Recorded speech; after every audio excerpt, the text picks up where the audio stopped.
جباري نار على ما يحتاج انه يتعرف سي حسن بالحضور ديالك في هذا الافتتاح ديال الملعب هذا. المهم ما نحتاجش نطرح لك سؤال، عطينا الكلمه ديالك باختصار. بسم الله الرحمن الرحيم، وصلى الله وبارك على سيدنا محمد وعلى سيدنا محمد. شكرا سي سام على هذه الالتفاته. ما نقدرش نقول لك انا الشعور ديالي على هذه المعلمه هذه اللي دارت، المعلمه الرياضيه.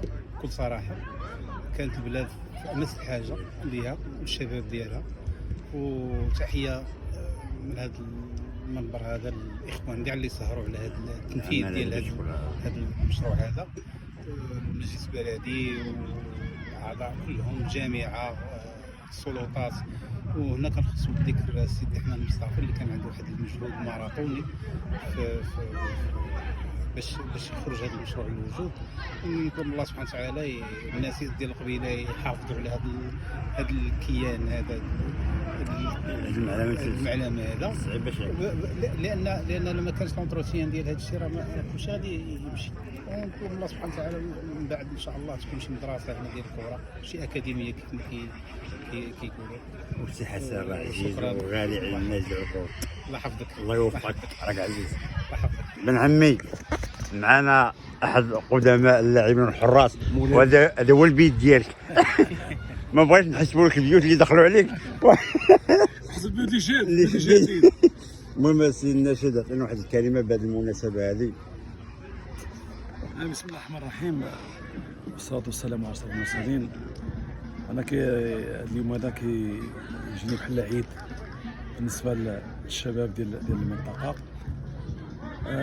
يوم ماشي بحال الايام الاخرى، هذا يوم تفتح فيه هذا الملعب هذا بعد انتظار طويل، كما كيقول بعد مهارمنا.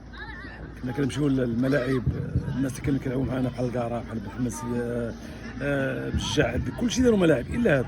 كان حلم بالنسبه لنا، كما انا لا يفوتني بان هذا الملعب هذا تبدل على ثلاثه الواجهات. كان على هكا شويه دار هكا شويه دار هكا، وعندنا معها تاريخ من 79 حتى 99 عقدين من الزمن.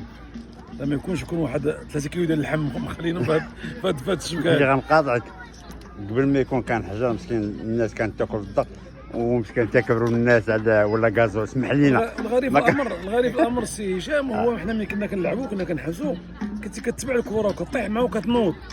ودابا كنشوف دابا حراس ديال المرمى على الصعيد الوطني كيتبع الكره وخاص يدخل ليه ذاك الممرض يداوي ليه رجلو وكل حبس في التيران. كيفاش غادي يكون؟ المهم هذا يوم تاريخي كما قال الاخ قبل مني. نوجه الشكر للسي مصطفى الدحماني اللي حنا متبعين كيفاش كانت الجلسات ديال الماراطونيه، وكذلك كنطالبوا باش يكون مدير على هذه المعلمه هذه، مدير وتكون الصيانه ويحافظوا عليه حتى الناس يكون عندهم واحد الفكر. التيران راه ماشي بحال التيرانات الاخرين، راه عنده حديه خاصه، عنده حديه باش تلعب به، كوطاسات خاصين باش تلعب بهم، ماشي سي كرامبو ديال الحديد. وكذلك عنده وقت، مابقاش كل مره عامل كل مره كذا. فالحمد لله. وحنا في هذه المناسبه في الاسبوع المقبل غنأسسوا واحد الجمعيه ديال القدماء ديال اللاعبين، وكنطالبوا هاد الناس هادو باش اول مقابله تلعب في هذا التيران هذا هو ديال القدماء. هذا هو اللي كنطالبوا. شكرا. السلام عليكم، تحيه.